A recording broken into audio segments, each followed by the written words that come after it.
नमस्कार दोस्तों, आज हम देखेंगे कंप्लीट केमिस्ट्री यानी कि रसायन विज्ञान का मास्टर वीडियो। इस वीडियो में हम केमिस्ट्री के सभी चैप्टर को पूरी तरह से समझेंगे जो सभी प्रकार की परीक्षाओं के लिए बहुत ही महत्वपूर्ण है।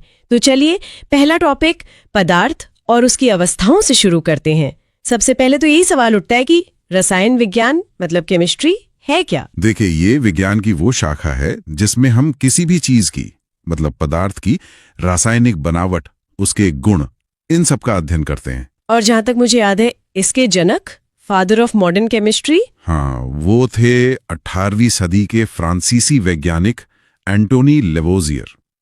उन्हें ही आधुनिक रसायन विज्ञान का जनक कहा जाता है। अच्छा, और ये केमिस्ट्री शब्द भी कहीं से आया होगा? जी, ये मिस्र के प्राचीन शब्द कीमिया से आया है, जिसका मतलब होता है काला रंग, शायद वहां की काली मिट्टी के संदर्भ में। दिलचस्प है। तो चलिए मुद्दे पर आते हैं। पदार्थ। जब हम कहते हैं पदार्थ या मैटर, तो इसका मतलब क्या है? बहुत आसान है। ब्रह्मांड में मौजूद हर वो चीज जिसमें वजन हो यानी द्रव्यमान हो और जो जगह घेरती हो, वो पदार्थ है। जैसे कि ये मेज, पानी, हवा। बिल्कुल, जल, वायु, सोना, कुर्सी, ये सब पदार्थ हैं। लेकिन यहाँ एक जरूरी बात समझनी है। क्या? द्रव्य और द्रव में अंतर। द्रव्य यानी मैटर और द्रव यानी लिक्विड, ये दोनों अलग अलग हैं। अच्छा, ये बहुत लोग कंफ्यूज करते हैं। तो फिर क्या चीज पदार्थ नहीं है? जैसे प्रकाश या ध्वनि? सही पकड़ो आपने। ऊर्जा, प्रकाश, ध्वनि, यहाँ तक कि हमारी भावनाएं, ये पदार्थ नहीं है। क्योंकि उनमें न तो द्रव्यमान होता है और न ही वो जगह घेरती है। एकदम सही। ठीक है, तो पदार्थ को वर्गीकृत भी तो किया जाता होगा। हाँ, दो आधारों पर करते हैं, एक भौतिक और एक रासायनिक। आज हम भौतिक आधार पर बात करेंगे। और भौतिक आधार पर तो हम सबने स्कूल में पढ़ा है, ठोस, द्रव और गैस। जी, ये मुख्य रूप से 3 अवस्थाएं हैं, लेकिन अब विज्ञान हमें बताता है कि कुल 5 अवस्थाओं के बारे में हमें पता है। 5? अच्छा, तो चौथी और पांचवी कौन सी हैं? चौथी है प्लाज्मा और 5वीं है बोस-आइंस्टाइन कंडेंसेट। वाह, चलिए फिर इन पांचों को एक एक करके समझते हैं। सबसे पहले ठोस अवस्था यानी सॉलिड स्टेट। इसमें तो सीधा सा है, वस्तु का आकार और आयतन दोनों ही निश्चित होते हैं। जैसे ये किताब या मेरा फोन, इनका आकार नहीं बदल रहा। और ऐसा इसलिए होता है क्योंकि ठोस के अणुओं के बीच में जो खाली जगह होती है, जिसे अंतर आणविक स्थान कहते हैं, वो बहुत कम होती है। और उनके बीच का आकर्षण बल बहुत ज्यादा होता होगा? बहुत ज्यादा। इसी वजह से उनका घनत्व यानी डेंसिटी भी ज्यादा होता है और आप उन्हें आसानी से दबा नहीं सकते, मतलब कंप्रेस नहीं कर सकते। ठीक है, अब आते हैं दूसरी अवस्था पर, द्रव यानी लिक्विड स्टेट। इसमें पदार्थ का आयतन तो निश्चित होता है, पर आकार नहीं। हाँ, जैसे पानी। 1 लीटर पानी को बोतल में रखो या जग में, रहेगा तो 1 लीटर ही, पर आकार बदल लेगा। बिल्कुल, और इसका कारण यह है कि द्रवों में अणुओं के बीच की जगह ठोस से थोड़ी ज्यादा होती है और आकर्षण बल थोड़ा कम। तो उनका घनत्व भी ठोस से कम हुआ। जी, ठोस की तुलना में कम होता है। और फिर आती है तीसरी अवस्था, गैसीय अवस्था। इसमें तो सब कुछ अनिश्चित है। हाँ, गैस में पदार्थ का आकार और आयतन दोनों ही अनिश्चित होते हैं, जैसे कमरे में फैली हवा, ऑक्सीजन या कार्बन डाइऑक्साइड। जी, गैसों में अणुओं के बीच की जगह बहुत ही ज्यादा होती है और आकर्षण बल तो लगभग न के बराबर होता है। अच्छा, इसीलिए गैस को कंप्रेस करना बहुत आसान होता है ना? जैसे एलपीजी सिलेंडर में। एकदम सही। उनकी संपीड़ितता यानी कंप्रेसिबिलिटी बहुत अधिक होती है। तो अगर हम इन तीनों की एक एक करके तुलना करें तो सबसे पहले घनत्व। घनत्व सबसे ज्यादा ठोस में, फिर द्रव और सबसे कम गैस में। और आणविक आकर्षण बल? वो भी सबसे ज्यादा ठोस में, फिर द्रव, फिर गैस। लेकिन अंतर आणविक स्थान? वो इसका ठीक उल्टा होगा, सबसे ज्यादा गैस में, फिर द्रव और सबसे कम ठोस में। अच्छा, और विसरण मतलब फैलने की क्षमता, जैसे परफ्यूम की खुशबू? वो भी सबसे ज्यादा गैस में होती है और इसी वजह से गैस के कणों की गतिज ऊर्जा यानी काइनेटिक एनर्जी भी सबसे ज्यादा होती है। बहुत बढ़िया। तो ये तो हो गई 3 मुख्य अवस्थाएं। अब बात करते हैं उस चौथी अवस्था की, प्लाज्मा। प्लाज्मा का भी कोई निश्चित आकार या आयतन नहीं होता। ये असल भी गैसों की ही आयोनीकृत अवस्था है। आयनीकृत मतलब जब गैस को बहुत बहुत ज्यादा गर्म किया जाता है तो उसके परमाणु टूटकर आयन और इलेक्ट्रॉन में बदल जाते हैं। ये उसी का मिश्रण है। अच्छा, तो ये बहुत गर्म अवस्था हुई। अत्यधिक गर्म। हमारे सूरज और बाकी तारों में जो ऊर्जा है उसका कारण प्लाज्मा ही है। और क्या पृथ्वी पर इसका कोई उदाहरण है? ज्वालामुखी का लावा, वो भी प्लाज्मा का ही एक रूप है। कमाल। और अब वो पांचवी अवस्था, बोस आइंस्टाइन कंडेंसेट। इसका नाम तो भारतीय लग रहा है। जी बिल्कुल। इसकी खोज भारतीय वैज्ञानिक सत्येंद्रनाथ बोस ने की थी और आइंस्टाइन ने इसकी भविष्यवाणी की थी। ये कैसे बनती है? ये प्लाज्मा की तरह गर्म है या? नहीं, ये बिल्कुल उल्टा है। ये पदार्थ की सबसे ठंडी अवस्था है। सबसे ठंडी? हाँ, ये तब बनती है जब किसी गैस को परम शून्य तापमान यानी -273.15 डिग्री सेल्सियस तक ठंडा किया जाता है। इतना ठंडा? तब क्या होता है? इस तापमान पर परमाणुओं की ऊर्जा लगभग खत्म हो जाती है और वो सब मिलकर एक सुपर एटम जैसा बन जाते हैं। बहुत खूब। तो ये हो गई 5 अवस्थाएं। अब एक और जरूरी चीज पर आते हैं, पदार्थ में होने वाले परिवर्तन, भौतिक और रासायनिक। हाँ, फिजिकल और केमिकल चेंज, ये बहुत महत्वपूर्ण है। तो भौतिक परिवर्तन क्या है? भौतिक परिवर्तन एक अस्थायी मतलब टेम्पररी चेंज है।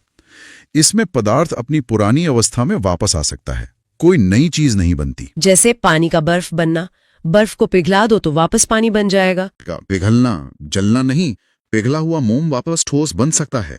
अच्छा, तो फिर रासायनिक परिवर्तन इसका उल्टा हुआ, एक स्थायी परिवर्तन। जी, इसमें पदार्थ अपनी पुरानी अवस्था में वापस नहीं आ सकता, एक नया पदार्थ बन जाता है। जैसे दूध से दही बनना, दही से वापस दूध तो नहीं बना सकते। नहीं बना सकते।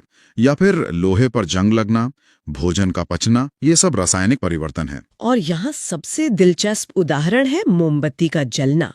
हाँ, मोम का पिघलना भौतिक परिवर्तन है, लेकिन मोम का जलना एक रासायनिक परिवर्तन है। क्योंकि जलने के बाद जो धुआं और ऊर्जा निकलती है उससे वापस मोम नहीं बन सकता। बिल्कुल, जलने पर कार्बन डाइऑक्साइड और जलवाष्प बनते हैं जो कि नए पदार्थ हैं। ये अंतर समझना बहुत जरूरी है। अब अगला चैप्टर देखते हैं, तत्व, यौगिक और मिश्रण।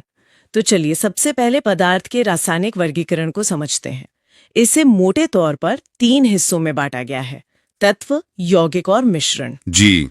और इसमें ये याद रखना बहुत जरूरी है कि तत्व और यौगिक ये दोनों शुद्ध पदार्थ की श्रेणी में आते हैं। शुद्ध पदार्थ। हाँ, और जो मिश्रण है उसे अशुद्ध पदार्थ कहते हैं। ये पहला फर्क है। ठीक है, तो सबसे पहले सबसे बेसिक यूनिट से शुरू करते हैं। तत्व क्या है? तत्व असल में वो शुद्ध पदार्थ हैं जो सिर्फ एक ही तरह के परमाणुओं मतलब एटम्स से बने होते हैं। एक ही तरह के? बिल्कुल। जैसे ऑक्सीजन है तो उसमें सिर्फ ऑक्सीजन के ही परमाणु होंगे, सोना है तो सिर्फ सोने के। अच्छा, जैसे सोना, चांदी, लोहा। हाँ, Au, Ag, Fe। अब तक कुल 118 तत्वों की खोज हो चुकी है। ये सब हमें पीरियोडिक टेबल में दिखते हैं।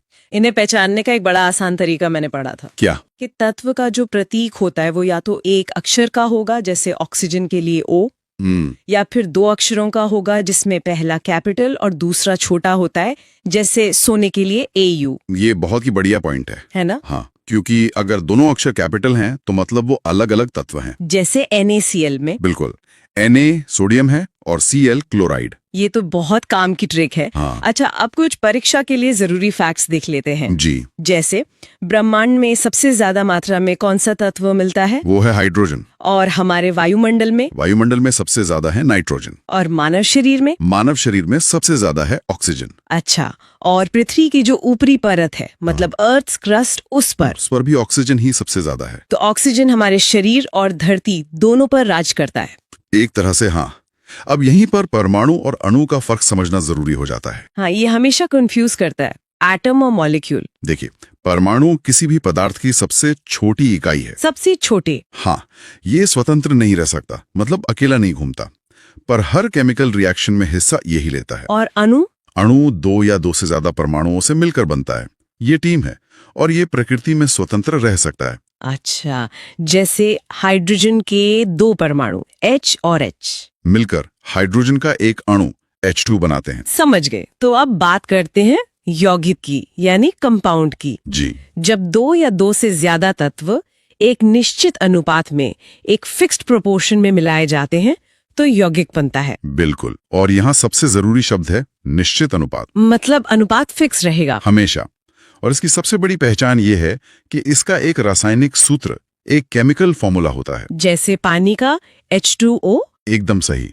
अब आप एक गिलास पानी लें या एक चम्मच, उसमें हाइड्रोजन और ऑक्सीजन के परमाणुओं का अनुपात हमेशा 2.1 ही रहेगा, ये कभी नहीं बदल सकता। कभी नहीं।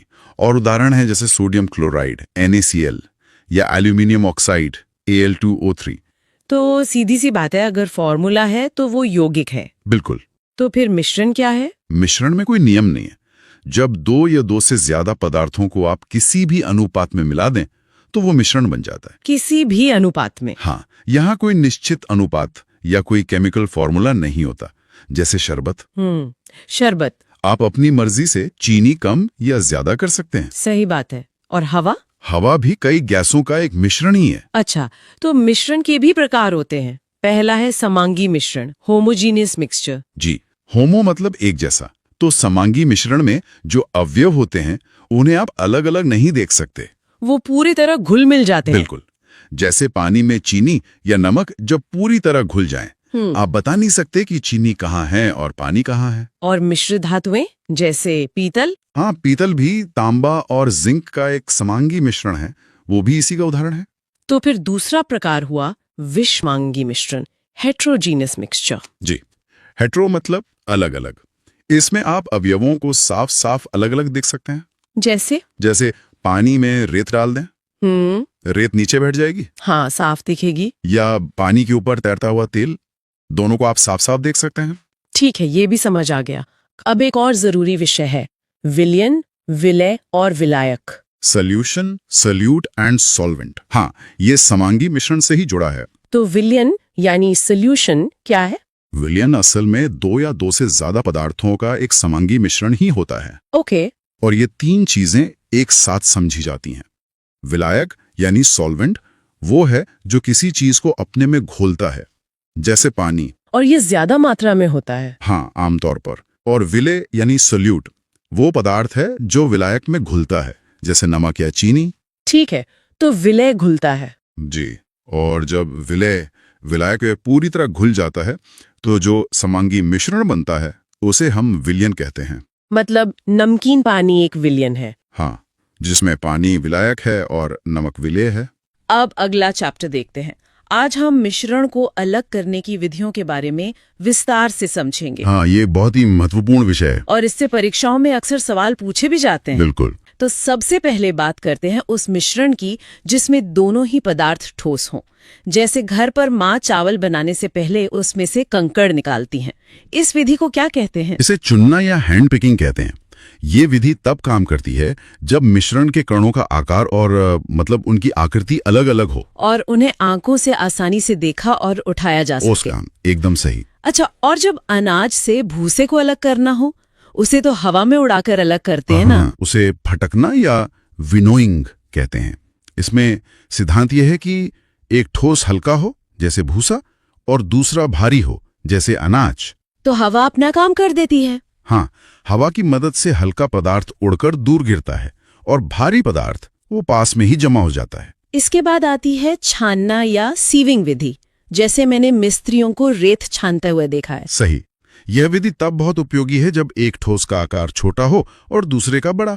जाली या छन्नी का उपयोग करके बारीक कण नीचे गिर जाते हैं और बड़े कण ऊपर ही रह जाते हैं। चाय छानने जैसा ही है ना? बिल्कुल वैसा ही। एक और दिलचस्प विधि है चुंबकीय पृथक्करण, मतलब मैग्नेटिक सेपरेशन। जैसा नाम से ही जाहिर है, इसका उपयोग तब होता है जब मिश्रण में एक पदार्थ चुंबकीय हो, जैसे लोहा। हाँ, जैसे लोहा, और दूसरा अचुंबकीय हो। अयस्क से लौहयुक्त खनिजों को निकालने के लिए कन्वेयर बेल्ट पर एक चुंबकीय रोलर का इस्तेमाल होता है। चुंबकीय पदार्थ रोलर से चिपक जाता है और अलग हो जाता है, और जो अशुद्धियां हैं वो दूर गिर जाती हैं। कमाल है। जी। तो ये तो हुई ठोस को ठोस से अलग करने की बात। अब देखते हैं कि किसी द्रव में घुले हुए ठोस को कैसे अलग किया जाए। इसका सबसे बड़ा उदाहरण तो है समुद्र के पानी से नमक बनाना। हाँ, और ये वाष्पीकरण यानी इवेपोरेशन विधि से होता है। अच्छा। इस विधि में सिद्धांत ये है कि मिश्रण में एक पदार्थ वाष्पशील हो, मतलब जो भाप बन सके जैसे पानी, और दूसरा अवाष्पशील हो जैसे नमक। बिल्कुल। मिश्रण को गर्म करने पर पानी तो भाप बन के उड़ जाता है और नमक नीचे रह जाता है। लेकिन रवाकरण या क्रिस्टलाइजेशन क्या है? मैंने सुना ये ज्यादा शुद्ध तरीका है। आपने सही सुना है।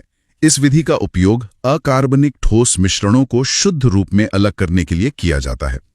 इसमें होता यह है कि अशुद्ध ठोस को एक विलायक में घोलकर गर्म किया जाता है। ठीक है।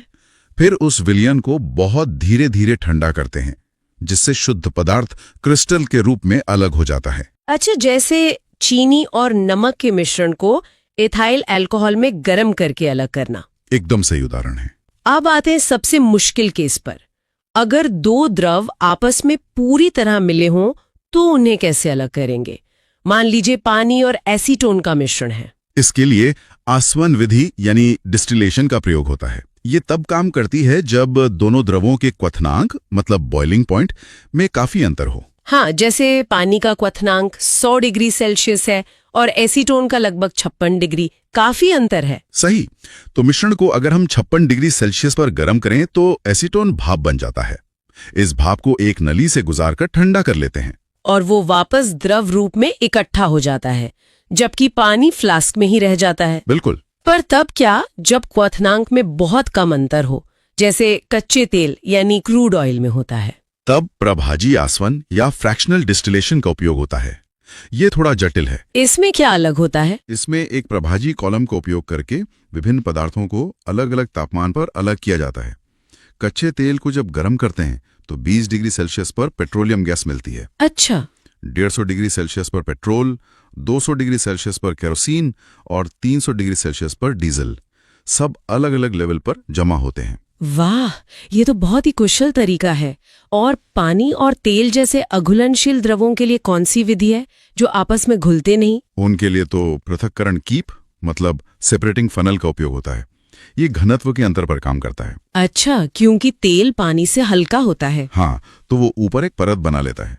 कीप में नीचे एक नल लगा होता है, उसे खोलकर नीचे वाले भारी द्रव यानी पानी को निकाल लिया जाता है। और जैसे ही तेल की परत नल तक पहुंचती है उसे बंद कर दिया जाता है। एकदम। चलिए अब कुछ और महत्वपूर्ण विधियों पर आते हैं, जैसे दूध से क्रीम या दही से मक्खन निकालने की प्रक्रिया को क्या कहते हैं? ये अपकेंद्रण यानी सेंट्रिफ्यूगेशन विधि है।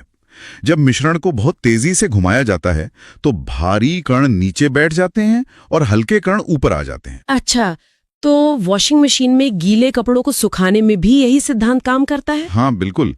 और प्रयोगशालाओं में खून और मूत्र की जांच के लिए भी इसका बहुत उपयोग होता है। ये तो बहुत ही व्यापक उपयोग वाली विधि है। अच्छा, कुछ पदार्थ ऐसे भी होते हैं जो गर्म करने पर बिना द्रव बने सीधे गैस में बदल जाते हैं, जैसे कपूर। इस प्रक्रिया को ऊर्ध्वपातन यानी सब्लिमेशन कहते हैं।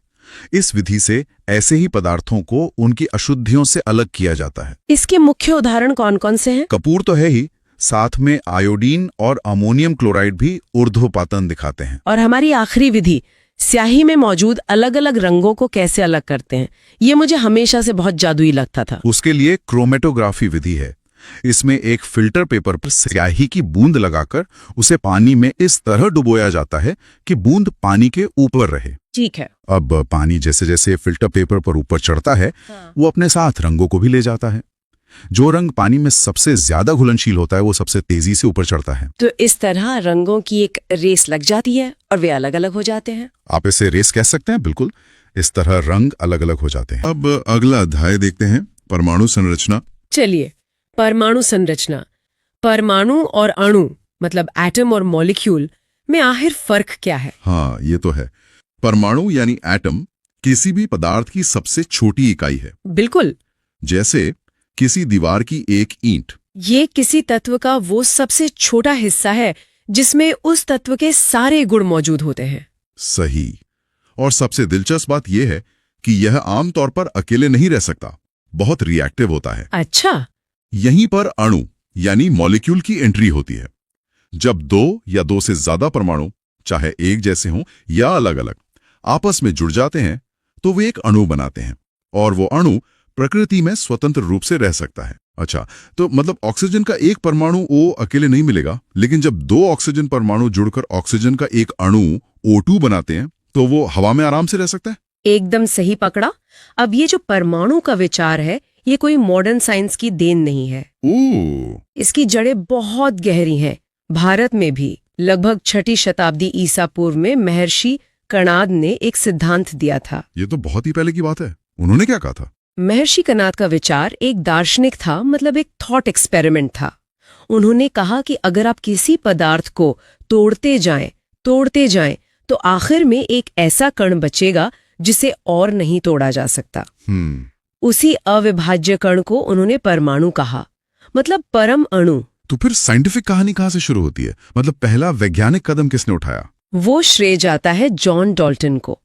1803 में उन्होंने पहला वैज्ञानिक परमाणु सिद्धांत दिया और इसने केमिस्ट्री की दुनिया ही बदल दी। अच्छा, तो डाल्टन के सिद्धांत में ऐसा क्या खास था? सबसे बड़ी बात जो उन्होंने कही वो ये थी कि परमाणु अविभाज्य है, इंडिविजिबल, और अविनाशी है, इंडिस्ट्रक्टिबल। मतलब डाल्टन के हिसाब से परमाणु एक ठोस छोटी सी गेंद जैसा था जिसे आप ना तो तोड़ सकते हैं ना खत्म कर सकते हैं। बिल्कुल, लगभग 100 सालों तक यही माना जाता रहा।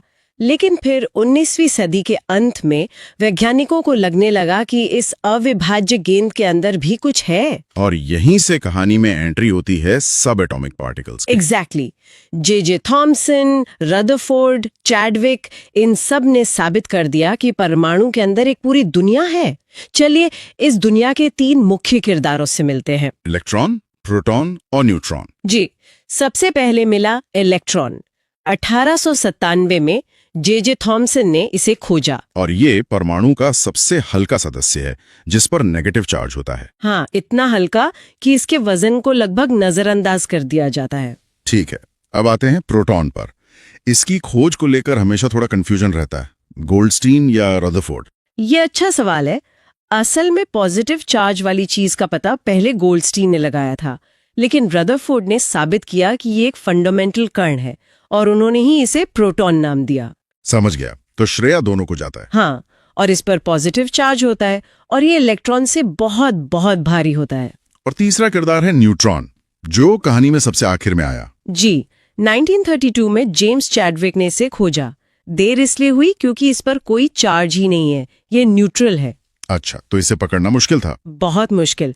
इसका वजन प्रोटॉन के लगभग बराबर ही है, बस थोड़ा सा ज्यादा। तो अगर वजन के हिसाब से देखें तो सबसे भारी हुआ न्यूट्रॉन, फिर प्रोटॉन और इलेक्ट्रॉन तो इनके सामने कुछ भी नहीं। एकदम सही।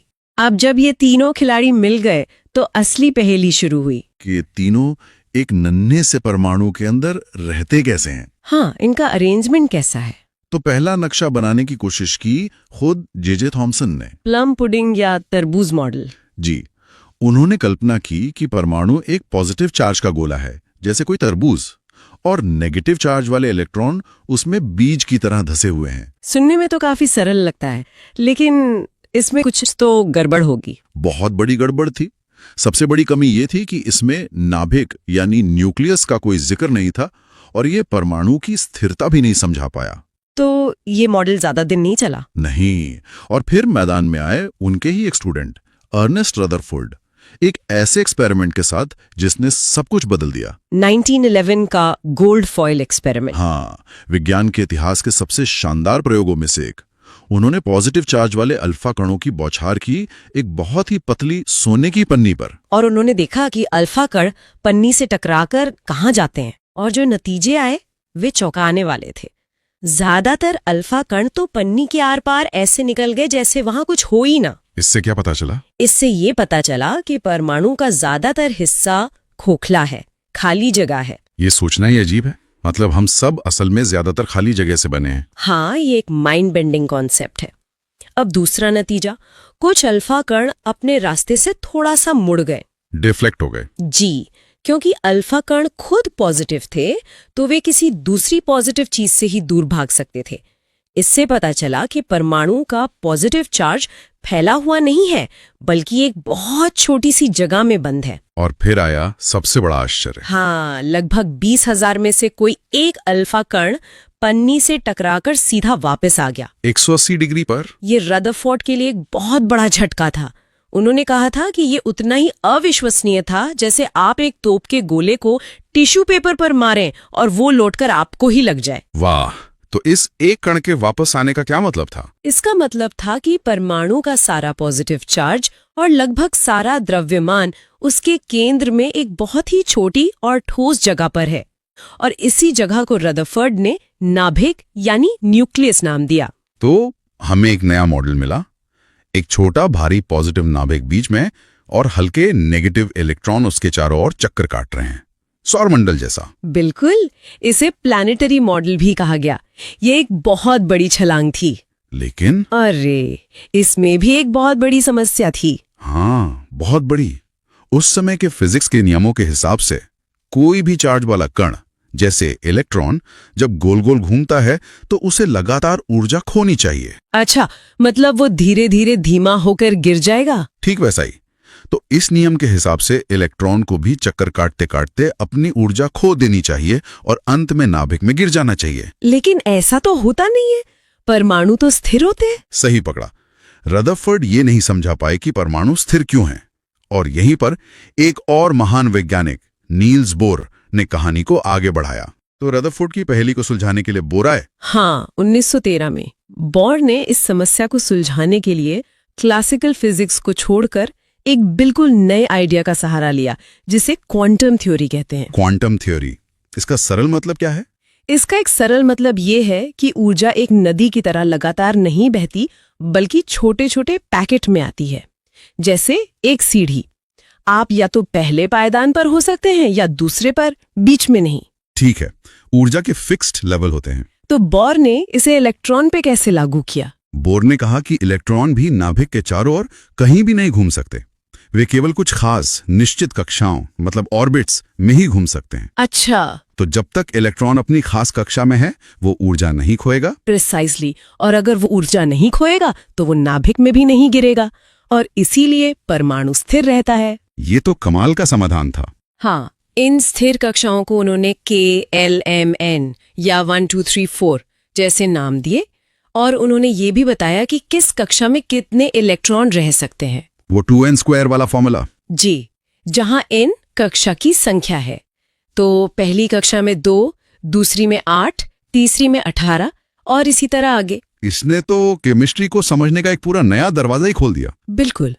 अब जरा एक बार परमाणु और उसके नाभिक के आकार की तुलना करते हैं। हाँ, ये भी बहुत दिलचस्प है। एक परमाणु की त्रिज्या लगभग 10⁻⁻10 मीटर होती है, और नाभिक की वो होती है लगभग 10⁻⁻15 मीटर। मतलब परमाणु अपने नाभिक से लगभग 1,00,000 गुना बड़ा है। हाँ, इसे ऐसे सोचिए, अगर एक परमाणु को एक पूरे फुटबॉल स्टेडियम के बराबर बड़ा कर दें तो उसका नाभिक कितना बड़ा होगा? सेंटर में रखे एक मटर के दाने के बराबर। और इलेक्ट्रॉन उस पूरे खाली स्टेडियम में कहीं घूम रहे होंगे। जी, बाकी पूरा स्टेडियम खाली है। ये सोचना ही अपने आप में कमाल है।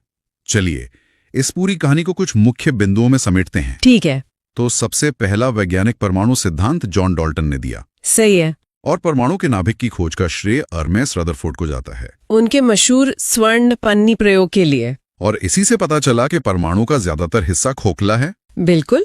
फिर आते हैं हमारे 3 किरदार। इलेक्ट्रॉन की खोज जे थॉमसन ने 1897 में की। प्रोटॉन की खोज गोल्डस्टीन ने, और न्यूट्रॉन की जो सबसे आखिरी में मिला उसकी खोज जेम्स चैडविक ने की। सही। और अंत में नील्स बोर आए, जिन्होंने क्वांटम थ्योरी का इस्तेमाल करके बताया कि इलेक्ट्रॉन खास ऊर्जा वाली स्थिर कक्षाओं में घूमते हैं। बिल्कुल। और बोर की इन कक्षाओं को स्थिर क्यों कहा जाता है? क्योंकि इन कक्षाओं में चक्कर लगाने वाले इलेक्ट्रॉनों की ऊर्जा निश्चित होती है, वे ऊर्जा खोते नहीं हैं, और इसीलिए परमाणु स्थिर बना रहता है। चलिए, अब अगला चैप्टर देखते हैं। आज का विषय है कोश, उपकोश और कक्षक। जी। ये तीनों परमाणु संरचना के मतलब बेसिक बिल्डिंग ब्लॉक्स हैं। तो शुरू करते हैं सबसे पहले हिस्से से, कोश। कोश या जिसे ऑर्बिट भी कहते हैं, ये आखिर है क्या? देखिए, बहुत ही सरल भाषा में परमाणु के केंद्र में नाभिक होता है। हाँ, न्यूक्लियस। बिल्कुल। उस नाभिक के चारों ओर इलेक्ट्रॉन जिस एक गोलाकार रास्ते पर घूमते हैं उसे ही हम कोश या कक्षा कहते हैं। अच्छा, तो ये वो मेन रास्ते हैं जिन पर इलेक्ट्रॉन चक्कर लगाते हैं। एकदम सही। और इन रास्तों को मतलब कोशों को हम KLMN जैसे अक्षरों से या फिर 1 2 3 4 संख्याओं से दिखाते हैं। तो K मतलब पहला कोश हुआ, जो नाभिक के सबसे पास है। जी, K सबसे पहला और सबसे नजदीक। अब यहाँ एक सवाल आता है जो परीक्षा के लिए बहुत जरूरी है। किसी भी कोश में ज्यादा से ज्यादा कितने इलेक्ट्रॉन हो सकते हैं? इसका कोई फॉर्मूला है? हाँ, और ये फॉर्मूला बहुत महत्वपूर्ण है। फॉर्मूला है 2n²। 2n², जहाँ n कोश की संख्या है। अच्छा, तो इसे लगाकर देखते हैं। K कोश के लिए n बराबर 1 होगा, तो 2 गुणा 1 का स्क्वायर यानी 2 इलेक्ट्रॉन, बिल्कुल, K कोश में अधिकतम 2 इलेक्ट्रॉन ही आ सकते हैं। और L कोश जो दूसरा है n बराबर 2, तो 2 गुणा 2 का स्क्वायर यानी 4, तो 2 गुणा 4 मतलब 8 इलेक्ट्रॉन। सही, L में 8। इसी तरह M कोश जहां n बराबर 3 है, उसमें 2 गुणा 3 का स्क्वायर मतलब 18 इलेक्ट्रॉन आएंगे। और n में 32 हो जाएंगे 2 गुणा 4 के स्क्वायर से। 2, 8, 18, 32 ये पैटर्न है। जी, यही पैटर्न है। इसमें एक और बात है ना, कि हर कोश का अपना एक फिक्स्ड एनर्जी लेवल होता है। हाँ, ये बहुत जरूरी पॉइंट है। जब तक कोई इलेक्ट्रॉन अपने कोश में घूम रहा है, उसकी ऊर्जा में कोई बदलाव नहीं होता, वो स्थिर रहती है। ठीक है, तो कोश का कॉन्सेप्ट तो साफ हो गया, पर क्या कहानी यहीं खत्म हो जाती है या कोश के अंदर भी कुछ होता है? नहीं, कहानी तो अब और दिलचस्प होती है। हर कोश असल में और भी छोटे छोटे भागों में बटा होता है। अच्छा, हाँ, और इन्हीं छोटे भागों को हम उपकोश या सब शेल कहते हैं। उपकोश, और इनके नाम तो S, P, D और F हैं, सही है? बिल्कुल, S, P, D और F। मैंने इनके पूरे नाम भी पढ़े थे। S मतलब शार्प, P मतलब प्रिंसिपल, D मतलब डिफ्यूज और F मतलब फंडामेंटल। ये नाम स्पेक्ट्रोस्कोपी से आए हैं। जो बात मुझे सबसे ज्यादा फैसिनेटिंग लगती है वो है इनकी आकृतियां, इनके शेप्स। हाँ, वो काफी अलग अलग हैं। जैसे S उपकोश तो गोलाकार है, स्फेरिकल, जी, वो बिल्कुल एक गेंद की तरह है। लेकिन P उपकोश वो तो डंबल के आकार का होता है। हाँ, डंबल शेप। और D उपकोश तो और भी जटिल है, वो डबल डंबल शेप का होता है। और F तो वो तो काफी कॉम्प्लेक्स है। जी, F की आकृति बहुत जटिल होती है। अच्छा, तो जैसे कोश में इलेक्ट्रॉनों की संख्या फिक्स थी, क्या इन उपकोशों में भी ऐसी कुछ है? हाँ, बिल्कुल है, और इसे याद रखने का एक बहुत आसान तरीका है। वो क्या है? आप S उपकोश से शुरू कीजिए, जिसमें 2 इलेक्ट्रॉन होते हैं। ठीक है, इसमें 2। आप बस आगे 4 जोड़ते जाइए, तो P उपकोश में होंगे 2 जमा 4 यानी 6 इलेक्ट्रॉन। अच्छा, 6 इलेक्ट्रॉन। तो फिर D उपकोश में 6 जमा 4 10 इलेक्ट्रॉन। एकदम सही। और F उपकोश में 10 जमा 4 मतलब 14 इलेक्ट्रॉन। 2, 6, 10, 14। ये तो बहुत आसान है। तो कोश और उपकोश में क्या कोई सीधा संबंध है? हाँ, एक बहुत ही सीधा और सुंदर संबंध है। जिस नंबर का कोश, उसमें उतने ही उपकोश होते हैं। एक मिनट, मतलब पहला कोश K शेल, तो उसमें सिर्फ एक ही उपकोश होगा? हाँ, सिर्फ एक, जो कि S है। और दूसरा कोश L शेल, उसमें 2 उपकोश होंगे, S और P। बिल्कुल। और देखिए, S में 2 इलेक्ट्रॉन और P में 6, कुल मिलाकर L शेल में 8 इलेक्ट्रॉन हो गए। अरे वाह, ये तो 2n² वाले फॉर्मूले से मैच कर गया। जी, इसी तरह तीसरे कोश M में 3 उपकोश होते हैं, S, P और D। और उनके इलेक्ट्रॉन मिलाकर 2, 6, 10, 18 हो गए। अब समझ आया। और चौथे कोश N में 4 उपकोश होते हैं, S, P, D और F। ठीक है, तो अब हम कोश से उपकोश तक आ गए। अब इससे भी छोटी कोई इकाई है क्या? हाँ, अब हम आते हैं सबसे छोटी और सबसे सटीक इकाई पर, जिसे कहते हैं कक्षक या ऑर्बिटल। ऑर्बिटल, ये क्या है? ये उपकोश के अंदर का वो खास इलाका है, वो 3D स्पेस, जहां इलेक्ट्रॉन के पाए जाने की संभावना सबसे ज्यादा, मतलब 90% से भी ज्यादा होती है। अच्छा, तो ये इलेक्ट्रॉन का असली घर है एक तरह से। आप कह सकते हैं।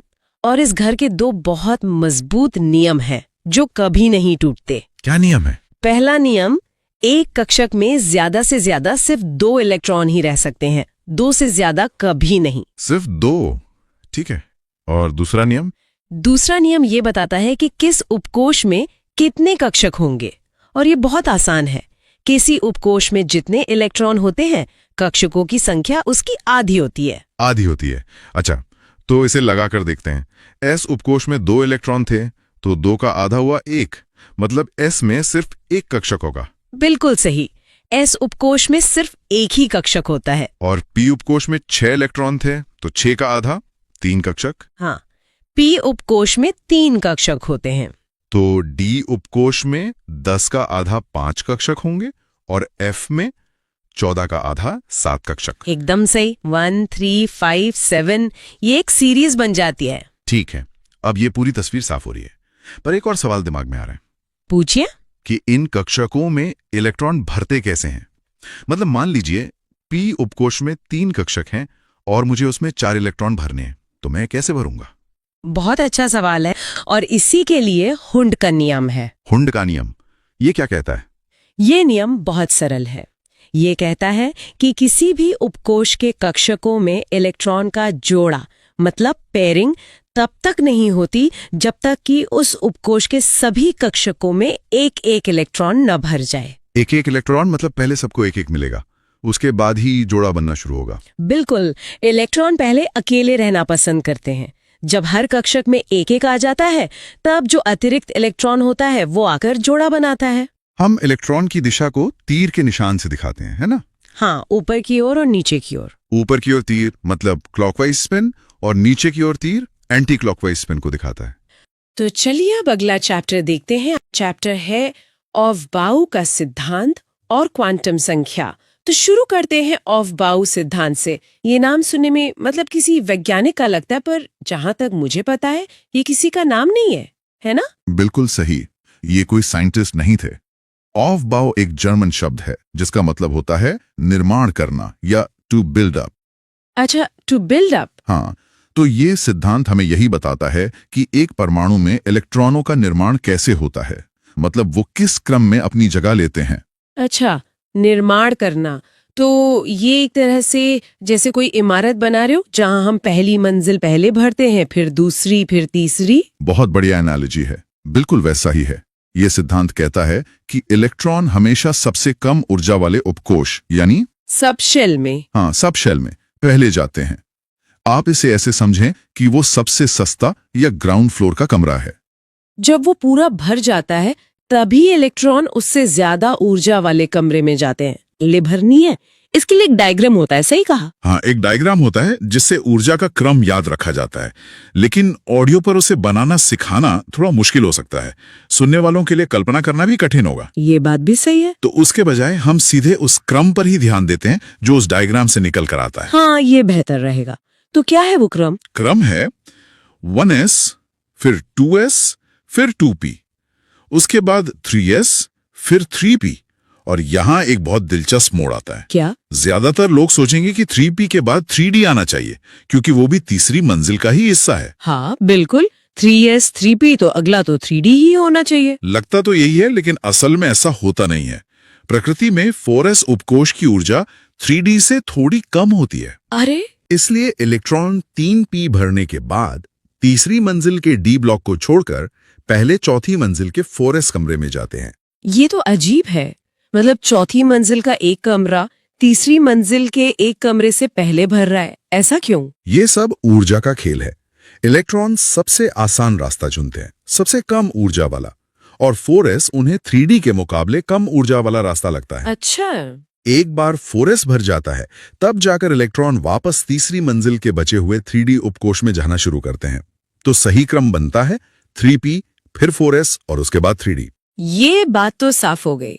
अब इन s, p, d, f कमरों में कितने कितने इलेक्ट्रॉन रह सकते हैं, इसकी भी तो कोई सीमा होगी? बिल्कुल, हर तरह के उपकोष की अपनी क्षमता है। s उपकोष में ज्यादा से ज्यादा 2 इलेक्ट्रॉन आ सकते हैं। ठीक है, s में 2, p उपकोष में 6 इलेक्ट्रॉन, 6, d उपकोष में 10 और f उपकोष में 14। ठीक है, 2, 6, 10, 14 ये सब थ्योरी में तो ठीक है, पर असल में ये काम कैसे करता है? कोई असली तत्व लेकर देखें। हाँ, क्यों नहीं। सोडियम का उदाहरण लेते हैं। उसका परमाणु क्रमांक 11 है। मतलब उसमें 11 मेहमानों यानी इलेक्ट्रॉनों को हमें इन कमरों में ठहराना है। चलिए सोडियम के 11 इलेक्ट्रॉनों को भरते हैं। सबसे पहला और सबसे कम ऊर्जा वाला कमरा कौन सा है? 1s। 1s, हाँ। इसमें 2 इलेक्ट्रॉन आ सकते हैं, तो हम 2 इलेक्ट्रॉन यहाँ भर देंगे। इसे लिखेंगे 1s²। अब हमारे पास 9 इलेक्ट्रॉन बचे। ठीक है, 1s भर गया। अगला नंबर 2s का है। s है तो इसमें भी 2 ही इलेक्ट्रॉन आएंगे, तो ये हो गया 2s²। कुल 4 इलेक्ट्रॉन भर गए, 7 बाकी हैं। 2s के बाद क्रम आता है 2p का।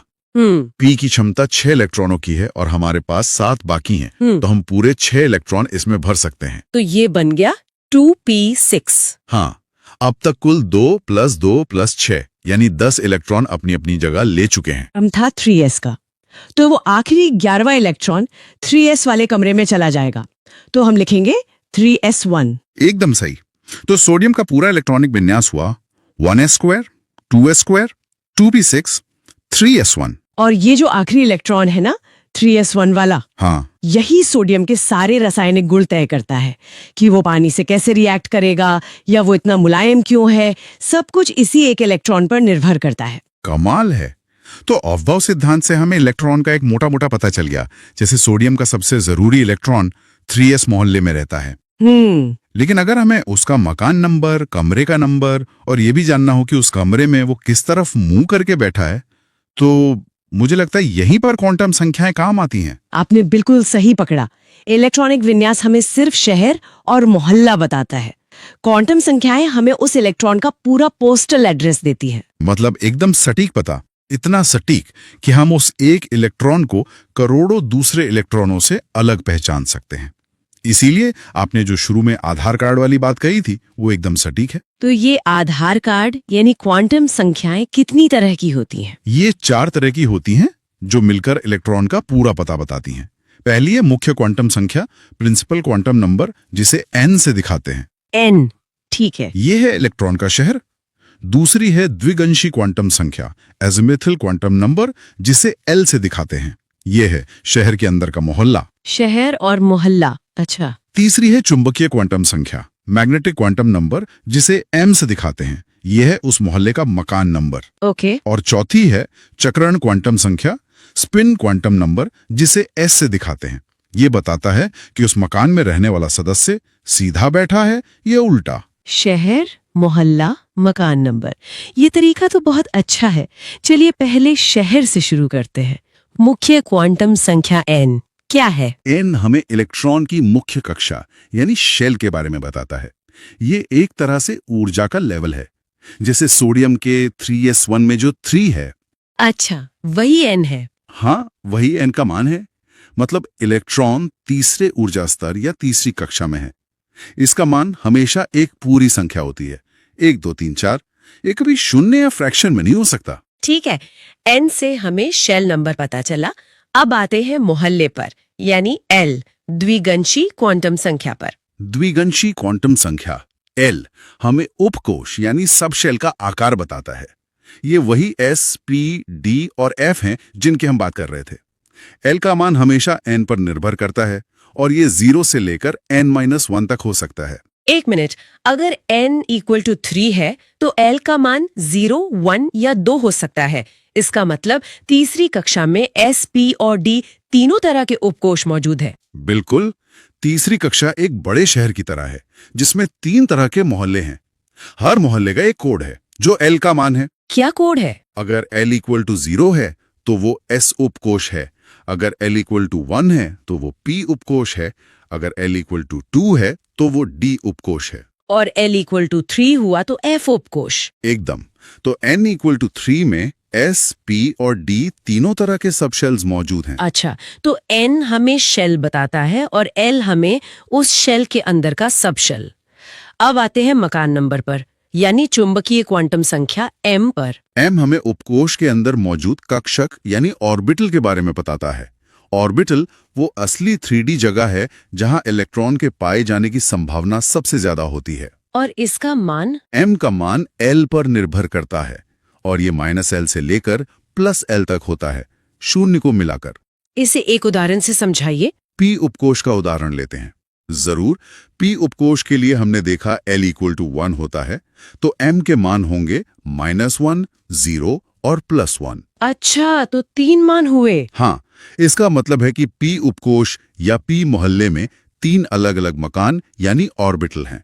इसी तरह D उपकोश के लिए L = 2 होता है, तो M के 5 मान होंगे, -2, -1, 0, +1, +2, यानी D मोहल्ले में 5 मकान हैं। समझ गए।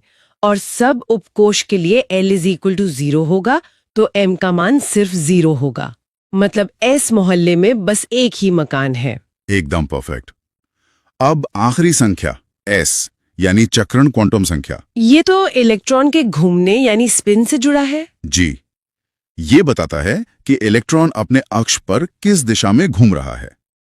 एक ऑर्बिटल यानी एक मकान में ज्यादा से ज्यादा 2 ही इलेक्ट्रॉन रह सकते हैं और प्रकृति का नियम है कि दोनों का स्पिन हमेशा एक दूसरे से उल्टा होना चाहिए। अच्छा। मुझे याद है स्कूल में हम मजाक करते थे कि एक ऑर्बिटल में रहने वाले दो इलेक्ट्रॉन एक दूसरे से इतना तंग आ जाते हैं कि हमेशा उल्टी दिशा में ही घूमते हैं। ये तो अच्छी बात है। अगर इलेक्ट्रॉन घड़ी की सुई की दिशा में घूम रहा है तो s का मान +½ होता है।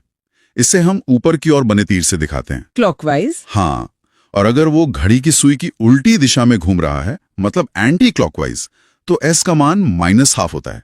इसे हम नीचे की ओर बने तीर से दिखाते हैं। तो अब हमारे पास चारों चाबियां हैं। चलिए ताला खोलकर देखते हैं। सोडियम का उदाहरण वापस लेते हैं और उसके 9वें इलेक्ट्रॉन की चारों क्वांटम संख्याएं निकालते हैं। बहुत अच्छा विचार है।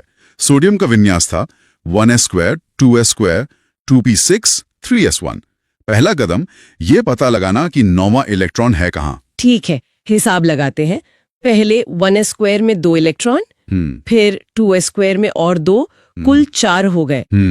इसके बाद 2p6 आता है जिसमें 6 इलेक्ट्रॉन हैं।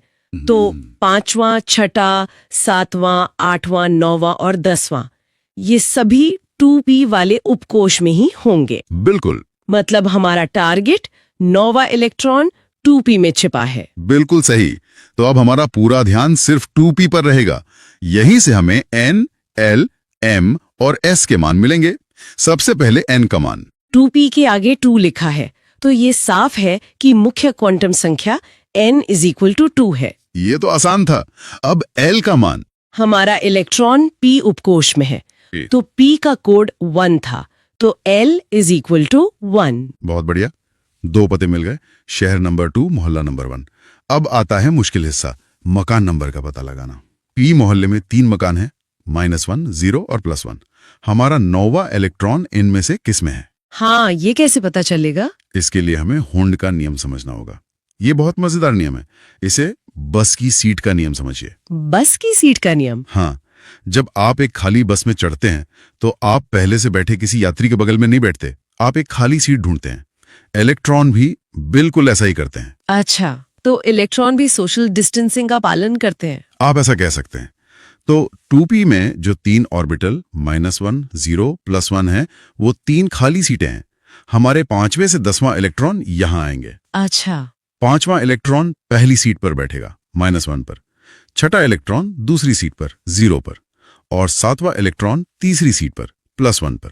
सभी सीधे तीर के साथ। ठीक है, अब बस की सारी सीटें एक एक करके भर गई हैं। मतलब हुंड का नियम जाने बिना हम कभी पता ही नहीं लगा सकते थे कि 9वां इलेक्ट्रॉन कहाँ जाएगा। सही कहा। तो अब 8वां इलेक्ट्रॉन कहाँ जाएगा? अब जगह नहीं बची तो जोड़ा बनाना ही पड़ेगा।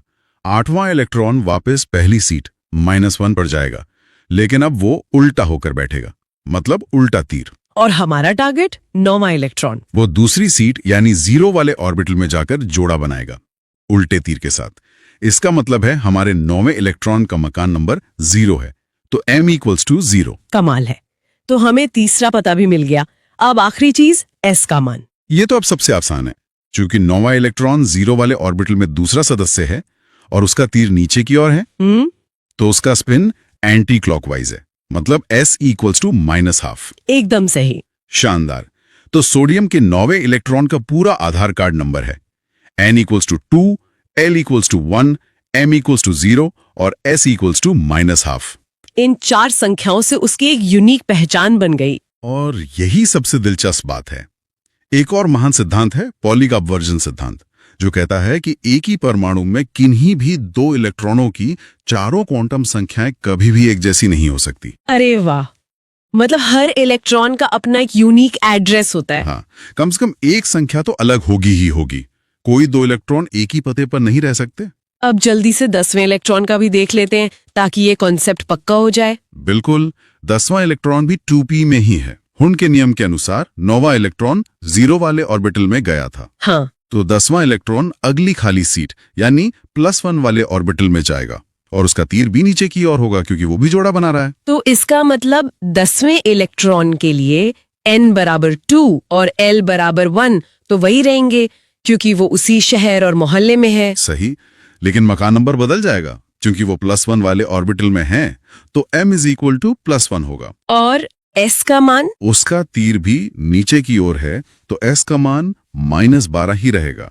तो 10वें इलेक्ट्रॉन की संख्याएं हुई n बराबर 2, l बराबर 1, m बराबर +1 और s बराबर -½ देखिए 9वें और 10वें इलेक्ट्रॉन की 3 संख्याएं एक जैसी हैं, लेकिन m का मान अलग है। जिससे दोनों की पहचान अलग हो गई। तो चलिए अब अगला चैप्टर देखते हैं, परमाणु संख्या, परमाणु भार और समस्थानिक। बहुत ही फंडामेंटल टॉपिक है ये। बिल्कुल। तो एकदम शुरुआत से शुरू करते हैं। एक परमाणु मतलब एक एटम, उसके सेंटर में क्या होता है? उसके केंद्र में होता है एक नाभिक, जिसे हम न्यूक्लियस कहते हैं। ठीक है, एक न्यूक्लियस हो गया। अब इस न्यूक्लियस के अंदर क्या क्या मिलता है हमें? इसके अंदर हमें 2 तरह के कण मिलते हैं। एक तो है प्रोटॉन, जिन पर पॉजिटिव चार्ज होता है, और दूसरे हैं न्यूट्रॉन, वो न्यूट्रल होते हैं, उन पर कोई चार्ज नहीं होता। अच्छा, और इन सब के चारों तरफ, मतलब न्यूक्लियस के चारों तरफ इलेक्ट्रॉन अपनी अपनी कक्षाओं में चक्कर लगा रहे होते हैं। हाँ, और इलेक्ट्रॉन्स पर होता है नेगेटिव चार्ज। तो ये बन गया हमारा एक बेसिक एटम का मॉडल। ठीक है। अब सबसे बड़ा सवाल, किसी भी एटम की पहचान कैसे तय होती है? मतलब ये कैसे पता चलता कि कोई एटम सोने का है या लोहे का? ये बहुत अच्छा सवाल है, और इसका जवाब न्यूक्लियस के अंदर ही छिपा है। प्रोटॉन में? बिल्कुल। किसी भी परमाणु के नाभिक में जितने प्रोटॉन होते हैं, वही उसकी परमाणु संख्या या एटॉमिक नंबर, जिसे हम Z से दिखाते हैं, कहलाती है। अच्छा, तो मतलब प्रोटॉन की संख्या ही उस तत्व का आधार कार्ड नंबर है। एकदम सही। यही खोज वैज्ञानिक मोज़ले ने की थी। उन्होंने बताया कि तत्व की असली पहचान उसका परमाणु क्रमांक है, उसका भार नहीं। तो अगर किसी के नाभिक में 6 प्रोटॉन हैं, तो वो हमेशा कार्बन ही रहेगा, चाहे कुछ भी हो जाए? हाँ बिल्कुल। आप न्यूट्रॉन बदल दीजिए, इलेक्ट्रॉन कम ज्यादा कर दीजिए, पर अगर 6 प्रोटॉन हैं तो वो कार्बन ही है। लेकिन एक सामान्य उदासीन परमाणु में तो प्रोटॉन और इलेक्ट्रॉन की संख्या बराबर होती है ना? हाँ, एक न्यूट्रल एटम में जितने पॉजिटिव प्रोटॉन होते हैं, उतने ही नेगेटिव इलेक्ट्रॉन होते हैं, तभी तो चार्ज बैलेंस होता है। तो फिर हम पहचान के लिए इलेक्ट्रॉन को क्यों नहीं गिनते? क्योंकि इलेक्ट्रॉन वो आते जाते रहते हैं। एटम इलेक्ट्रॉन खो भी सकता है, पा भी सकता है, लेकिन प्रोटॉन नाभिक में मजबूती से बंधे रहते हैं, इसलिए पहचान हमेशा प्रोटॉन से ही होती है। समझ गए। पहचान का मामला तो सेट हो गया। अब आते हैं वजन पर। परमाणु का भार, या जिसे हम एटॉमिक मास कहते हैं, वो कैसे तय होता है? देखिए, परमाणु का लगभग सारा वजन उसके नाभिक यानी न्यूक्लियस में ही होता है। क्योंकि इलेक्ट्रॉन तो बहुत हल्के होते हैं। हाँ, निग्लिजिबल होते हैं। तो जब हम परमाणु द्रव्यमान यानी A की बात करते हैं, तो हम बस नाभिक में मौजूद प्रोटॉन और न्यूट्रॉन की कुल संख्या को जोड़ देते हैं। अच्छा, तो इसका फॉर्मूला हुआ A बराबर P + N, यानी प्रोटॉन प्लस न्यूट्रॉन। जी, और चूंकि प्रोटॉन की संख्या P ही परमाणु संख्या Z है, तो हम इसे A बराबर Z + N भी लिख सकते हैं। तो अगर हमें न्यूट्रॉन की संख्या निकालनी हो, तो हम बस परमाणु भार में से परमाणु संख्या को घटा देंगे। एकदम सही। N = AZ। बस इसी छोटे से फॉर्मूले से सारा काम हो जाता है। मैंने देखा है कि तत्वों को लिखने का एक खास तरीका होता है।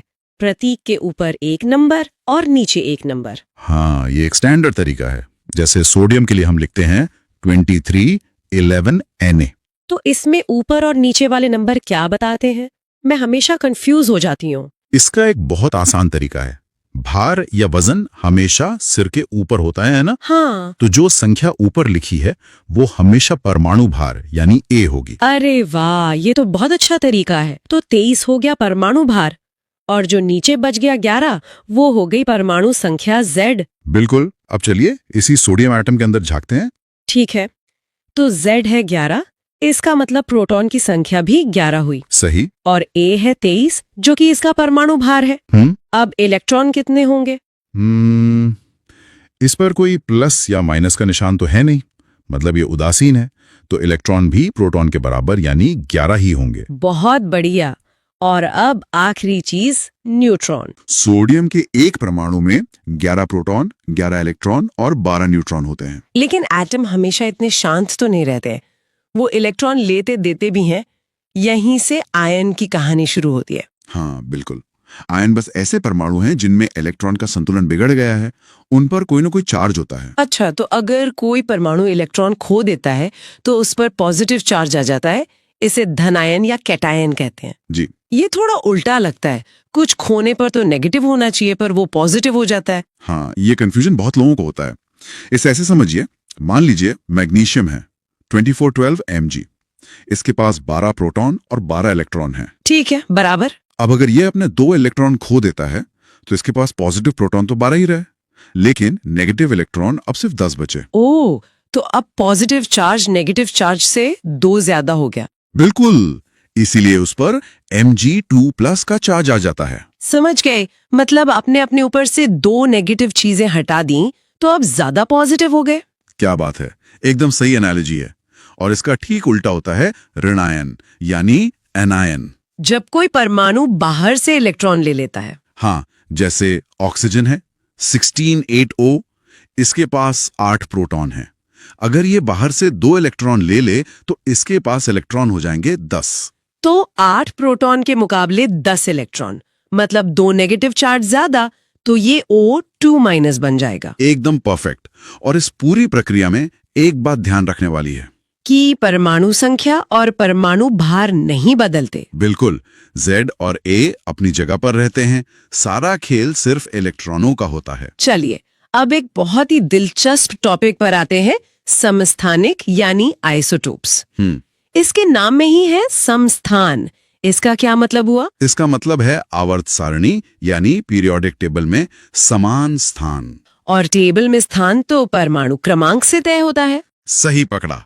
तो समस्थानिक ऐसे तत्व होते हैं जिनका परमाणु क्रमांक Z तो समान होता है, लेकिन उनका परमाणु भार A अलग अलग होता है। 1 मिनट, अगर परमाणु क्रमांक समान है तो प्रोटॉन की संख्या भी समान होगी। हाँ, तो फिर भार अलग अलग कैसे हो सकता है? ओ, न्यूट्रॉन, उनमें न्यूट्रॉन की संख्या अलग अलग होती होगी। बिल्कुल सही। आप खुद ही जवाब तक पहुंच गई।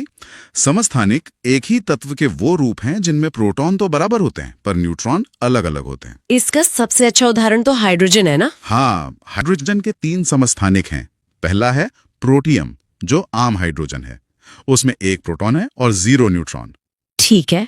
दूसरा है ड्यूटीरियम, जिसे भारी हाइड्रोजन भी कहते हैं।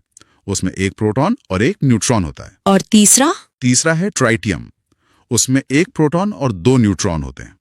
देखिए, तीनों का Z तो 1 है पर A है 1, 2 और 3। दिलचस्प है। और मैंने पढ़ा था कि पोलोनियम तत्व के सबसे ज्यादा समस्थानिक होते हैं। जी, ये एक फैक्ट है। लेकिन इन अलग अलग भार वाले समस्थानिकों का कोई खास इस्तेमाल भी है? और इनका इस्तेमाल तो विज्ञान और मेडिसिन में क्रांति लाने जैसा है। जैसे कार्बन 14 का इस्तेमाल पुरानी चीजों की उम्र पता लगाने में होता है, कार्बन डेटिंग। हाँ, देखिए, हर जीवित चीज में कार्बन होता है और उसका एक बहुत छोटा सा हिस्सा रेडियो एक्टिव कार्बन 14 होता है। जब तक कोई जीव जिंदा है वो इसे लेता रहता है। बिल्कुल, लेकिन मरने के बाद वो नया कार्बन 14 लेना बंद कर देता है और जो पहले से शरीर में है वो एक तय दर से खत्म होने लगता है। तो वैज्ञानिक बस ये नापते हैं कि किसी जीवाश्म में कितना कार्बन 14 बचा है और उससे उसकी उम्र का पता लगा लेते हैं। हाँ, ये एक तरह की कॉस्मिक घड़ी है। कमाल है। और दवाइयों में मैंने कोबाल्ट 60 के बारे में सुना है। कोबाल्ट 60 का इस्तेमाल कैंसर के इलाज में होता है।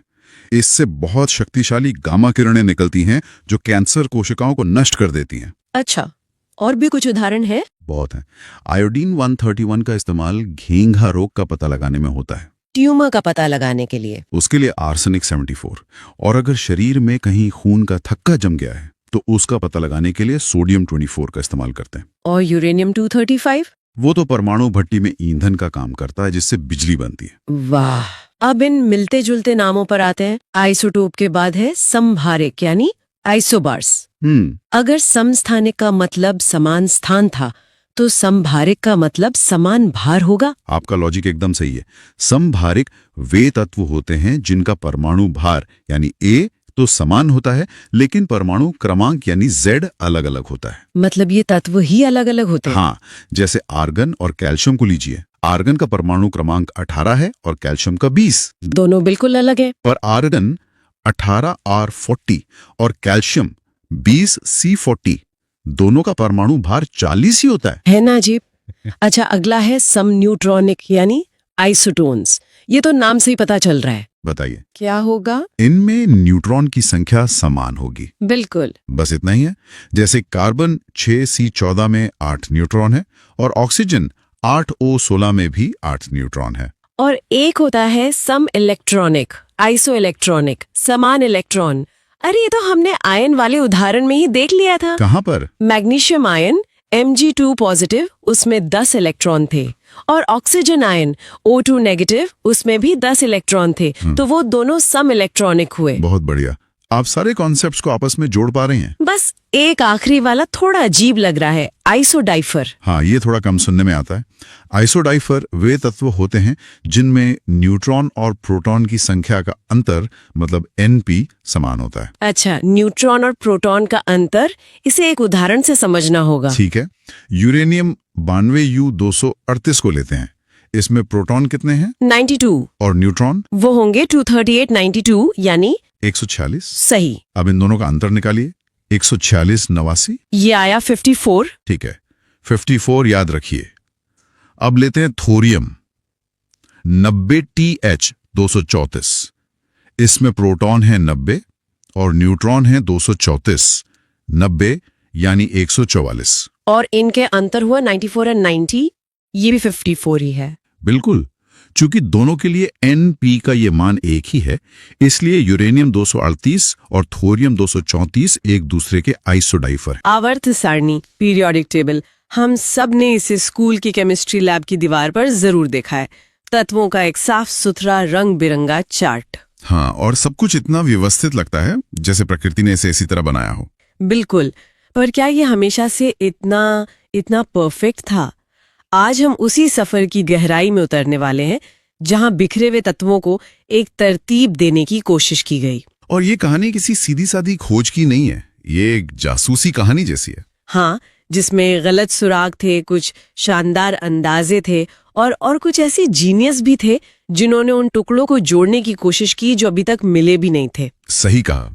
ये सफर धातु और अधातु के एक बहुत ही सीधे साधे वर्गीकरण से शुरू होता है और मेंडलीव की उस क्रांतिकारी सारणी तक पहुंचता है जिसने न सिर्फ ज्ञात तत्वों को सहेजा बल्कि भविष्य के लिए दरवाजे भी खोल दिए। तो चलिए इस कहानी को बिल्कुल शुरू से शुरू करते हैं। 1800 के दशक की शुरुआत में वैज्ञानिकों के पास गिने चुने शायद कोई 30 तत्व ही थे। हाँ, लगभग 30। तत्वों को व्यवस्थित करने का सबसे पहला आइडिया क्या था? मुझे लगता है श्रेय वर्जिलियस को जाता है। उनका विचार तो बहुत सीधा लगता है ना? हाँ, उस समय के हिसाब से उनका विचार बहुत तार्किक था। वर्जिलियस ने कहा कि तत्व बेसिकली दो तरह के होते हैं, धातु यानी मेटल और अधातु नॉन मेटल। और अधातु नॉन मेटल। उन्होंने तत्वों को उनके गुणों के आधार पर बांटा। और ये गुण क्या थे? कोई कैसे तय करेगा कि लोहा धातु है और मान लीजिए गंधक सल्फर अधातु? उन्होंने बहुत ही बुनियादी भौतिक गुणों को देखा। उन्होंने कहा कि जो तत्व चमकीले हों, जिन्हें पीटकर चादर बना सकें, लचीले हों, और बिजली के सुचालक हों, गुड कंडक्टर्स। हाँ, और जो ऊष्मा और बिजली के अच्छे सुचालक हों, वो धातु हैं, जैसे लोहा, सोना, चांदी।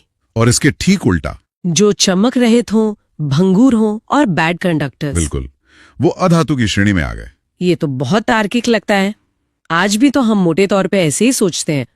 तो फिर ये तरीका चला क्यों नहीं? आपने बिल्कुल सही नस पकड़ी। इसकी दो बड़ी कमियां थीं। पहली, कुछ तत्व ऐसे थे जो बीच में कहीं थे। अच्छा। आज हम उन्हें उपधातु यानी मेटलॉइड्स कहते हैं, जैसे सिलिकॉन। उसमें कुछ गुण धातुओं के हैं और कुछ अधातुओं के। वर्जिलियस के दो वर्गों वाले सिस्टम में उनके लिए कोई जगह ही नहीं थी। और दूसरी कमी क्या थी? दूसरी कमी ज्यादा गहरी थी। उनका वर्गीकरण ये नहीं समझा पाया कि कुछ धातुएं दूसरों से ज्यादा सक्रिय रिएक्टिव क्यों होती हैं। हाँ, जैसे सोडियम को पानी में डालते ही आग लग जाती है, पर सोना तो वैसा का वैसा ही रहता है। बिल्कुल, दोनों धातु हैं पर उनके व्यवहार में जमीन आसमान का फर्क है। वर्जिलियस का वर्गीकरण इस क्यों का जवाब नहीं दे पाया। ये बस एक ऊपरी बंटवारा था। ठीक है, तो इस क्यों के जवाब की तलाश ने ही शायद अगले वैज्ञानिक को रास्ता दिखाया होगा। वर्जिलियस के बाद आते हैं डॉबेराइनर, और यहां से चीजें सच में दिलचस्प होने लगती हैं। ऐसा लगता है जैसे केमिस्ट्री में गणित आ गया हो। हाँ, 1817 में उन्होंने एक बहुत ही अनोखा पैटर्न खोजा। उन्होंने सोचा कि शायद जवाब बाहरी गुणों में नहीं बल्कि तत्वों के अंदर उनके वजन में छिपा है। वजन मतलब परमाणु भार, एटॉमिक मास। हाँ, परमाणु भार। उन्होंने समान रासायनिक गुण वाले 3 तत्वों के समूह बनाए जिन्हें त्रिक या ट्राइड कहा गया। और उनका नियम क्या था?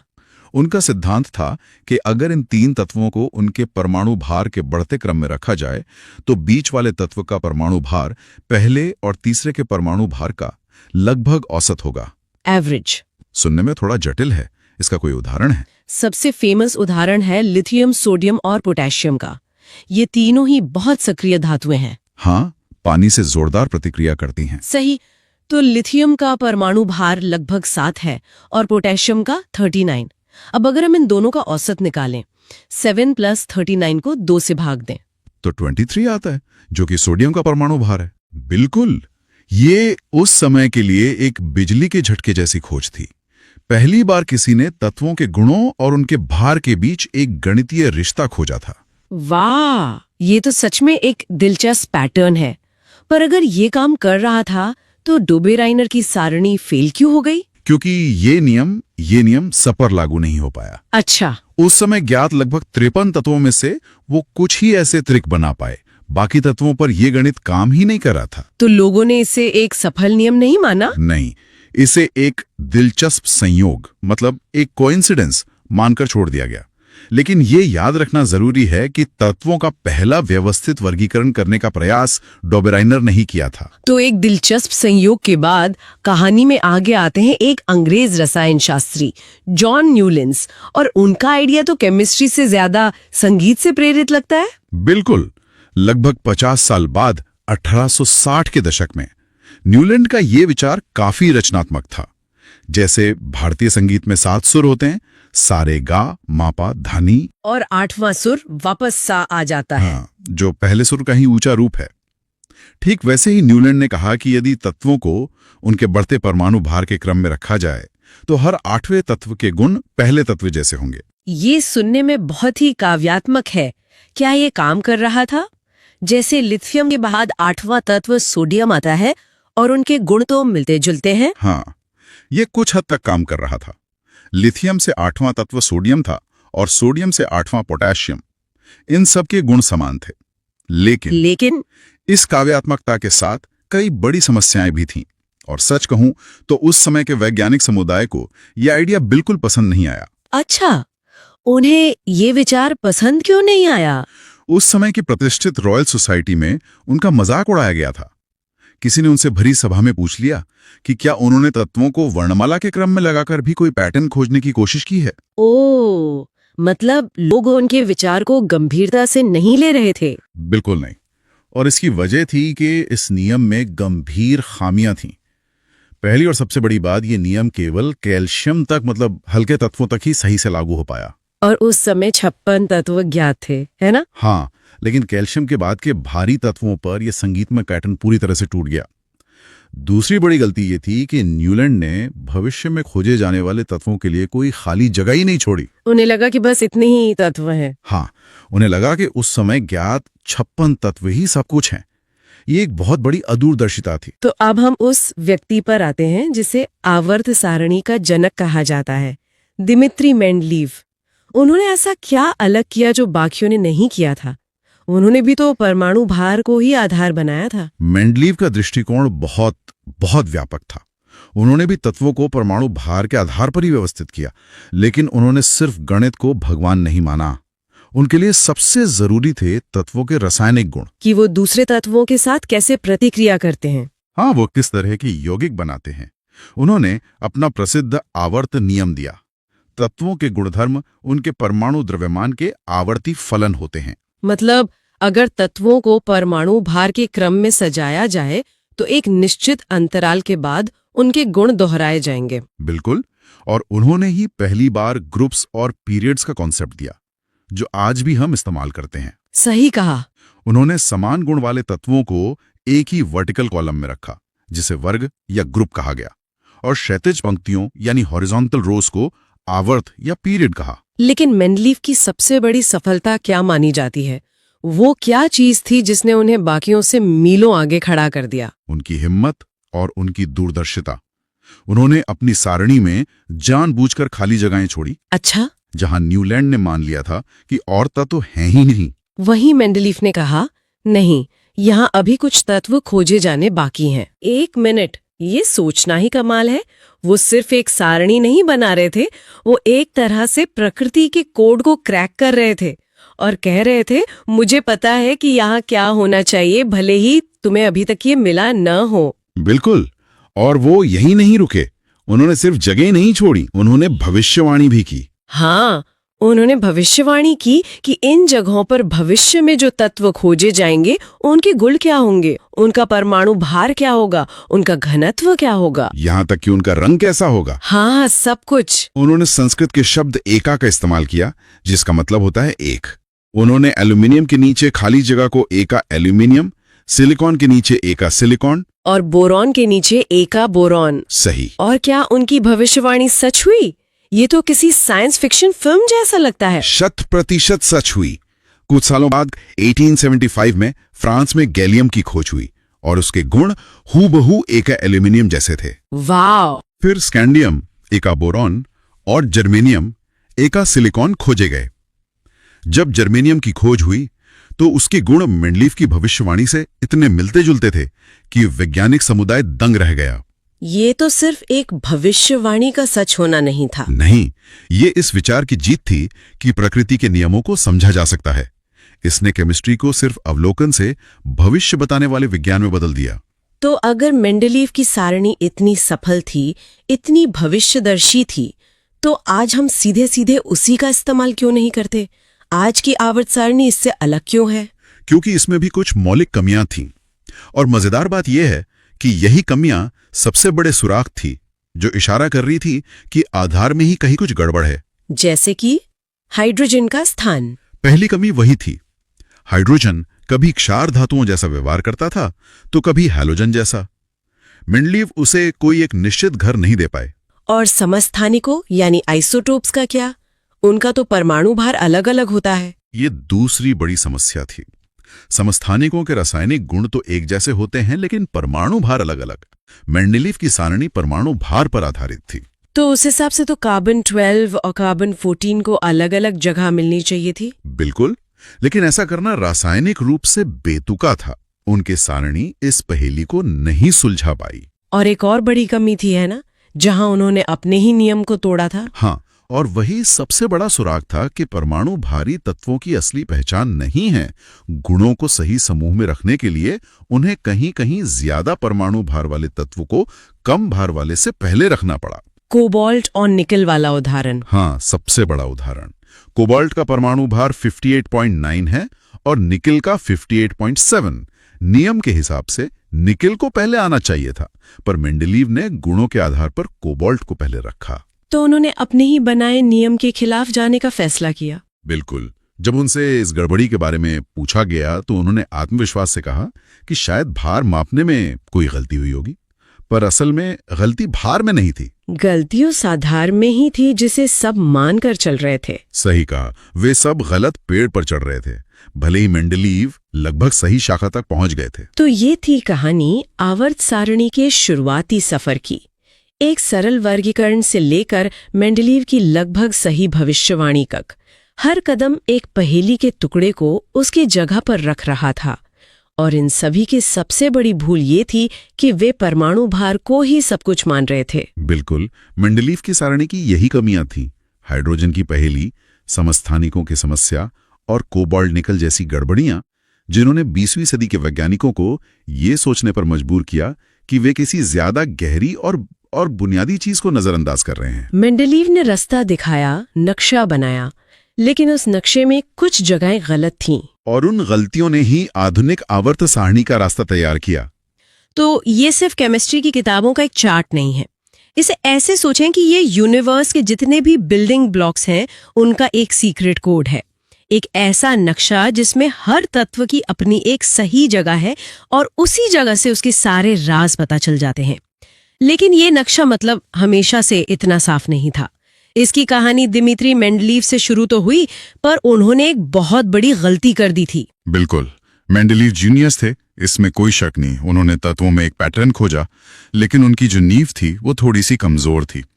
उन्होंने तत्वों को उनके परमाणु द्रव्यमान यानी एटॉमिक मास के हिसाब से जमाया। अच्छा, मतलब कौन कितना भारी है उस आधार पर। हाँ, कौन सा तत्व कितना भारी है, ये एक लॉजिकल शुरुआत थी कि भारी चीजें बाद में आएंगी, हल्की पहले। लेकिन इससे कुछ चीजें गड़बड़ा रही थी, कुछ तत्व सही जगह फिट नहीं हो पा रहे थे। और यहीं पर हेनरी मॉजले की एंट्री होती है। उन्होंने ऐसा क्या अलग किया, मतलब क्या खोजा जिससे पूरा नजरिया ही बदल गया। मोज़ले ने एक बहुत ही कह सकते हैं क्रांतिकारी खोज की। उन्होंने पाया कि किसी तत्व की असली पहचान उसका वजन नहीं है। तो फिर क्या है? असली पहचान है उसके नाभिक यानी न्यूक्लियस में मौजूद प्रोटॉन की संख्या। इसे उन्होंने कहा परमाणु क्रमांक या एटॉमिक नंबर। Atomic number. जी हाँ, ये हर तत्व का एक यूनिक आइडेंटिटी कार्ड है। जैसे हाइड्रोजन का एटॉमिक नंबर 1 है, मतलब उसमें एक प्रोटॉन है, और पूरी कायनात में ऐसा कोई दूसरा तत्व है ही नहीं। मोज़ले ने बस मेंडलीव की टेबल उठाई और उसे द्रव्यमान की जगह परमाणु क्रमांक के बढ़ते क्रम में लगा दिया, और सब ठीक हो गया।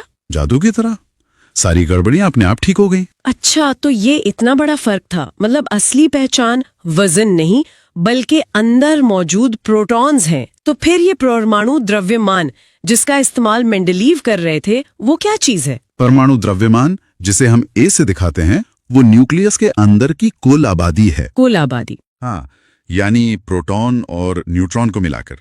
प्रोटॉन की संख्या मतलब तो तत्व की पहचान तय करती है, लेकिन उसी तत्व में न्यूट्रॉन की संख्या बदल सकती है, जिन्हें हम आइसोटोप्स कहते हैं। इसीलिए द्रव्यमान एक भरोसेमंद पहचान नहीं हो सकता।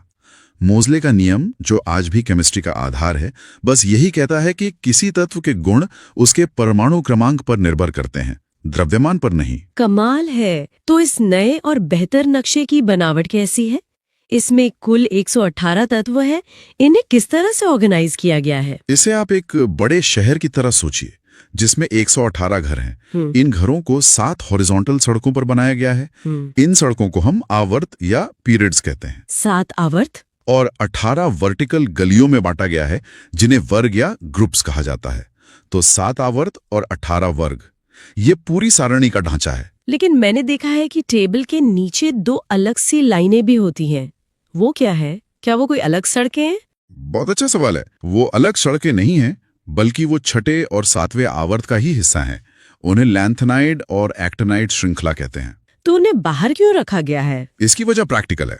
पहली, उनके गुण थोड़े अलग हैं और वो काफी रिएक्टिव और रेडियो एक्टिव भी हैं। दूसरी वजह यह है कि अगर उन्हें टेबल के अंदर ही रखा जाता तो पूरी टेबल बहुत ज्यादा चौड़ी और मतलब अजीब दिखती। तो बस नक्शे को साफ सुथरा रखने के लिए इन 2 खास मोहल्लों को नीचे अलग से दिखा दिया गया। और एक ही वर्टिकल गली यानी एक ही वर्ग में जो तत्व है, उनमें क्या खास बात है? जैसे पहले वर्ग में लिथियम, सोडियम, पोटेशियम, इन्हें एक साथ क्यों रखा? यही तो इस टेबल का असली जीनियस है। एक ही वर्ग में आने वाले सभी तत्व असल में एक ही परिवार के सदस्य हैं, और उनके परिवार का नाम तय होता है उनकी सबसे बाहरी कक्षा में मौजूद इलेक्ट्रॉन्स की संख्या से। बाहरी इलेक्ट्रॉन्स से? बिल्कुल। किसी भी एटम का सारा केमिकल बर्ताव, मतलब वो कैसे रिएक्ट करेगा, ये सब उसके बाहरी इलेक्ट्रॉन्स पर ही निर्भर करता है। चूंकि एक वर्ग के सभी तत्वों के बाहरी इलेक्ट्रॉन्स की संख्या एक जैसी होती है, उनका केमिकल बर्ताव भी लगभग एक जैसा होता है। समझ गई। तो बाहरी इलेक्ट्रॉन्स ही उनकी पर्सनालिटी तय करते हैं। अच्छा, हर आवर्त में यानी हर हॉरिजॉन्टल रो में कितने तत्व होंगे, इसका भी कोई पैटर्न है? हाँ, और ये पैटर्न बहुत दिलचस्प है, परीक्षा के लिए भी जरूरी है। ये संख्याएं हैं 2, 8, 8, 18, 18, 32 और 32। 2, 8, 8, 18, 18, 32, 32। जी, पहली सड़क पर सिर्फ 2 घर हैं, दूसरी और तीसरी पर 8, 8, चौथी और 5वीं पर 18, 18, और छठी और 7वीं जो सबसे लंबी हैं, उनमें 32, 32 घर हैं। उम्मीद है ये वीडियो आपको पसंद आया होगा, तो वीडियो को लाइक एंड शेयर करें। ऐसी और इंटरेस्टिंग वीडियो देखने के लिए सब्सक्राइब जरूर करें। बहुत जल्द मिलते हैं एक और मास्टर वीडियो के साथ। नमस्कार।